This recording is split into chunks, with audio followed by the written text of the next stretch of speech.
Class object होइन, त्यसै गरी कन्स्ट्रक्टर, डिस्ट्रक्टर, त्यसै गरी पोलिमर्फिजम र इनहेरिटेन्सको कन्सेप्टहरू चाहिँ मुख्यतया यसमा इम्पोर्टेन्ट छ।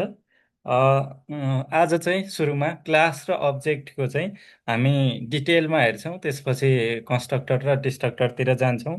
अब क्लास भनेको के हो त भन्दा, अब यो क्लासको चाहिँ कन्सेप्ट बुझ्नको निमित्त यदि तपाईँहरूले अब सीमा पहिला हामीले स्ट्रक्चर युनियन पढ्दा स्ट्रक्चरको कन्सेप्टमा हामी क्लियर छौँ भने स्ट्रक्चर र क्लासको कन्सेप्ट चाहिँ सबै त होइन तर धेरै जसो चाहिँ सिमिलर समान कन्सेप्ट छ।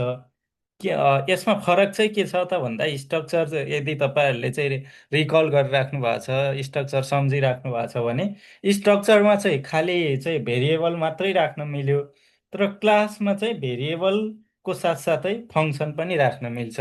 खासमा स्ट्रक्चर र क्लासमा डिफ्रेन्स चाहिँ मैले भने, स्ट्रक्चरमा खालि चाहिँ के भयो त भेरिएबल मात्रै राख्न मिल्थ्यो भने क्लासमा चाहिँ दुइटै भेरिएबल पनि राख्न पाउँछ, फङ्सन पनि राख्न पाउँछ।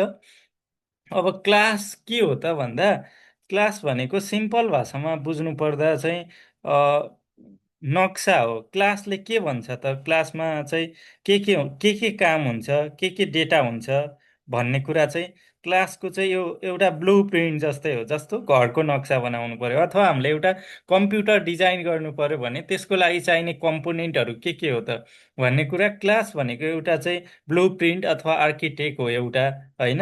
यसले चाहिँ क्लास बनाउँदाखेरि कुनै यसले मेमोरी स्पेस चाहिँ ओगट्दैन। क्लास